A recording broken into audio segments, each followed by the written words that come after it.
Okay, let's continue. Uh,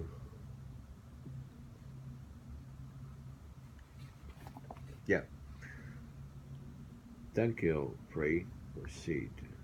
When my father took over the Horsham property, he, at my request, made a careful examination of the attic, which had been always locked up. We found the brass pot there, although its contents had been destroyed.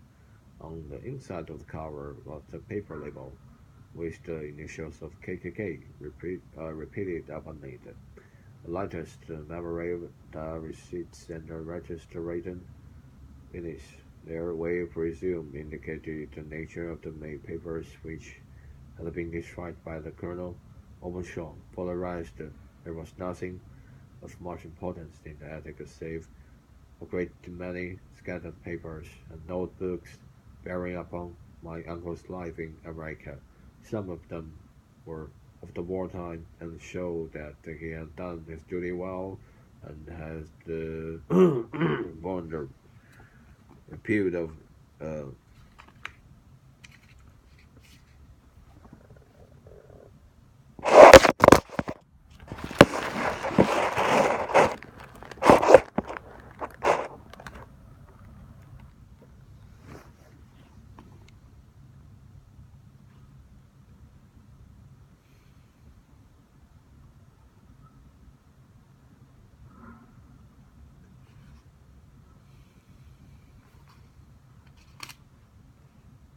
had borne the repute of a brave soldier. All over of a day during the reconstruction of the southern state and were mostly concerned with politics, for he had evidently taken a strong part in opposing the carpetbag politicians who had been sent down from the north. Well, it was beginning of the 84 when my father came to live at Horsham, and all went as well as possible with us until January of 85. On the fourth day after the New Year, I heard my father give a sheep cry of surprise as we sat together at the breakfast table. There he was sitting, with the newly opened envelope in one hand and five dried orange pips in the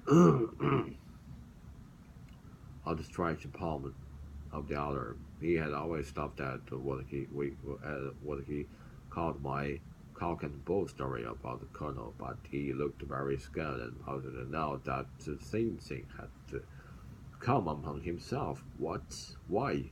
What on earth does this mean, John? He stammered. My heart had turned to lead. It is KKK, said I. He looked inside the vault. I saw it is cryptic here. I saw this here at the very latest. But what is this writing about then? Perhaps the papers on the stand I read, peeping over his shoulder. What papers? What essential? He asked it. The essential, the sundial in the garden. There's no other, said I, but the papers must be those that are destroyed. Poe, said him, gripping hard at courage. We are in the civilized land here, and we can't have uh, tomfoolery of this kind. When does the thing come from? From Dundee, I answered, glancing at the postmark. Some preposterous practice jokes, said he. What have I to do with sundials and papers? I shall take no notice of such nonsense. I should simply speak to a plain side, and he laughed and be laughed at my pains. Nothing of the sort. Then let me do so. No, I forbid you. I won't have a fuss made about such nonsense. It was in vain to argue with him, for he was a very obstinate man. I went about, however, with the heart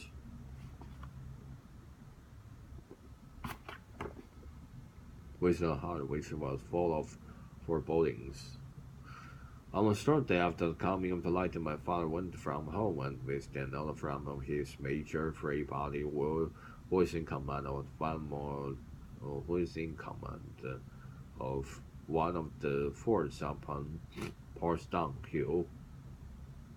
I was glad that he should go, for it seemed to me that she was farther from danger when he was away from home.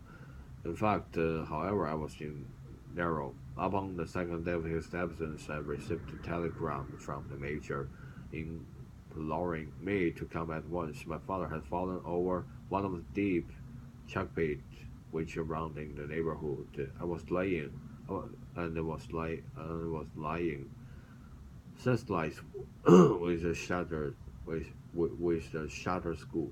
I hurried to him, but he passed away without having ever recovered his consciousness. He had, as it appears, been returning from the Fareham in the twilight, and the country was unknown to him, and the chalk-pit unfenced, and the jury had no hesitation to bring in a verdict of death from accidental causes. Carefully as I examined every fact connected with his death, I was unable to find anything which could suggest the idea of murder. There was no sign of violence, no footmarks, no robbery, no regular strangers have been seen upon the road, and yet I need not tell you that my mind was far from at least that, and that I was well nigh certain that some foul plot had been woven around him. In this sinister way, I came into my inheritance. You will ask me why I did not dispose of it. I answer, because I was well convinced that our troubles were in some way dependent upon an instant in my uncle's life, and that the danger would be as pressing in one house as in another. It was in January 85 that my poor father met his end, and the 2 years and 8 months have elapsed since then.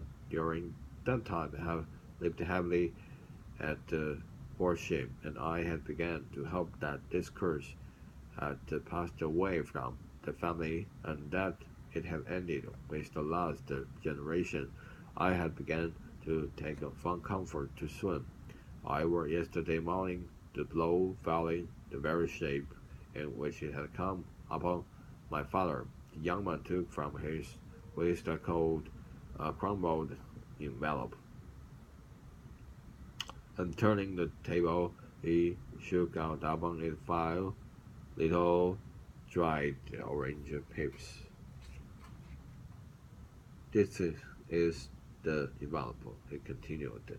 The postmark is the London Eastern Division, wishing the very words which were upon my father's last message, KKK, and then put the persons on the sundial.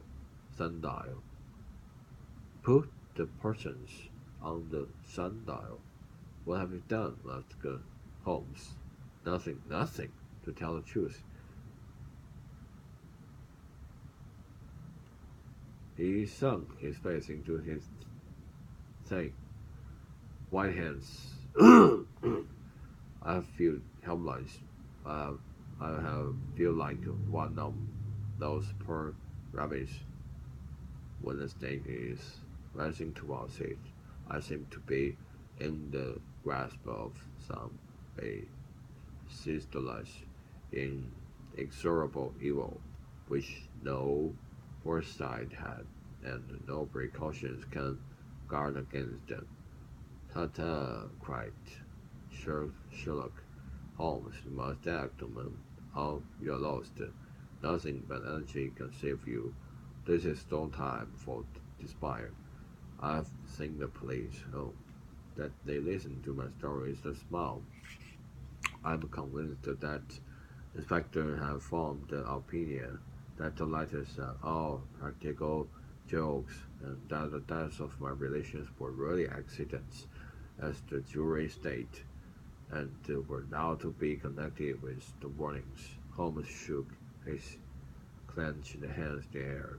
Incredible, in vastly, he cried. May hell, however, allow me a policeman who may remain in the house with me. Does he come with you tonight? No, his orders were to stay in the house. Again,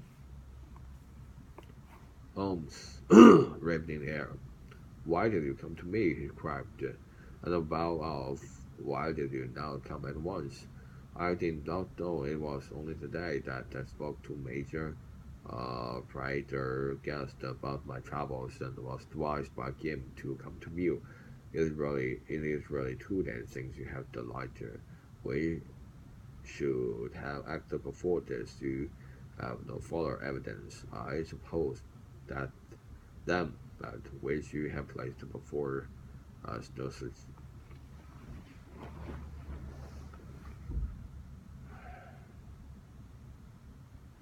you have no further evidence, I suppose, that them that which you have placed before us. No suggestive detail which might help us. There's one thing, said Joe Openshaw. He rum he rummaged in his coat pocket and drawing out a piece of discolored blue tinted paper, he laid it out upon the table. I have some remembrance, said he, that on the day when my uncle burned the papers, I observed that the small unburned margins which lay amid the ashes were of this particular color. I found this single sheet upon the floor of his room, and I'm inclined to think that it may be one of the papers which has perhaps fluttered out from among the others, and in that way has escaped destruction. Beyond the mention of pips, I do not see that it helps us much. I think myself that is the page from some private diary. The writing is undoubtedly my uncle's. Holmes moved the lamp, and we both bent over the sheet of paper which showed by its ragged edge that it had indeed been torn from a book. It was headed March 1869, and beneath were the following in uh, in medical notes. Wilson Cape, same old platform, sat the Pepys, Michael Colley, Paramore, and Joe Spink of St. Augustine. My Colley cleared, John Swain cleared, visited Paramore. All well, thank you, said Holmes, folding up the paper and returning it to our visitor. Now you must, on no account, lose. And no, you must on no account lose another instant. We cannot spare time even to discard what you have told me. You must get home instantly and act. What shall I do? There's but one thing to do. It must be done at once. You must put this piece of paper, which you have shown us, into the brass box which you have described. You must also put it in a note to say that all the other papers were burned by your uncle, and that this is the only one which remains. You must assert that in such words as will carry conviction with them. Having done this, you must at once put the box out upon the central as directed. Do you understand? Entirely. Do not think of revenge of anything of thoughts at the present. at present. I think that we may gain that by means of the law, but we have our wife to weigh. Well, theirs is already woven. The first consideration is to remove the pricing danger which threatens you. The second is to clear up the mystery and to punish the guilty parties. I thank you, said the young man, rising and pulling on his overcoat. You have given me fresh life and hope. I shall certainly do as you advise. Do not lose an instant. Do not lose an instant, and above all, take care of yourself in the meanwhile, for I do not think that there can be a doubt that you are threatened by a very real and imminent danger. How do you go by train from Waterloo? It is not yet night. The street will be crowded, so I trust that you may be safe, and yet you cannot guard yourself too closely. I'm armed. That is well. Tomorrow I shall set to work upon your case. I shall see you at Hampstead. No, your secret lies in London. It is there that I shall seek it. Then I shall call upon you in a day or in 2 days with news as to the box and the papers. I shall take your advice in every particular. Said she shook hands with us and took his leave. Outside the windmill, the steel screamed, and the rain splashed and pattered against the window. That's strange. Well, the story seemed to have come to us from the mid elements, blowing upon us like a sheet of seaweed in a gale. But now, too, have been reabsorbed by them once more. Sherlock Holmes sat for some time in silence, with his head sunk forward and his eyes bent upon the red glow of the fire. Then he lit his pipe, and leaning back in his chair, he watched the blue smoke rings as they chased each other up to the ceiling. I think, Washington, he remarked and lost that of all our cases we have had none more fantastic than this, save perhaps the saying of four. Well, yes, save perhaps that, and yet this Joe Openshaw seems to me to be walking amid even greater perils than did the show those. But have you, I asked, formed an indefinite conception as to what else perils are? There can be no question as to their nature, he answered. Then what are they? Who is this KKK? And why does he pursue this unhappy family? Sherlock Holmes closed his eyes and placed his elbows upon the arms of his chair. With his fingertips together, the ideal listener, he remarked when he had once been shown a single fact that in all his bearings, deduced from it not only all the chain of events which led up to it, but also all the results which would follow from it, as Cuvier could correctly describe the whole animal by the contemplation of a single bone. So the observer who had to thoroughly understand one link in the series of instances should be able to accurately state all the other ones, both before and after.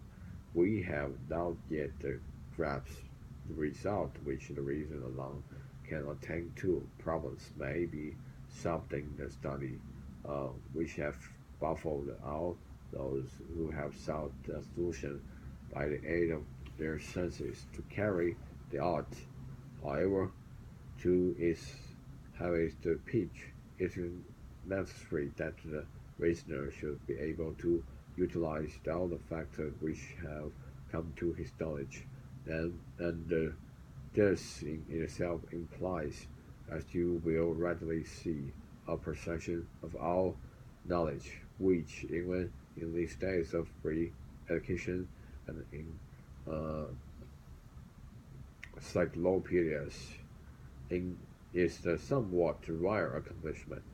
It is not so impossible, however, that a man should possess all knowledge which is likely to be useful for him in his work, and this I have endeavored in my case to do.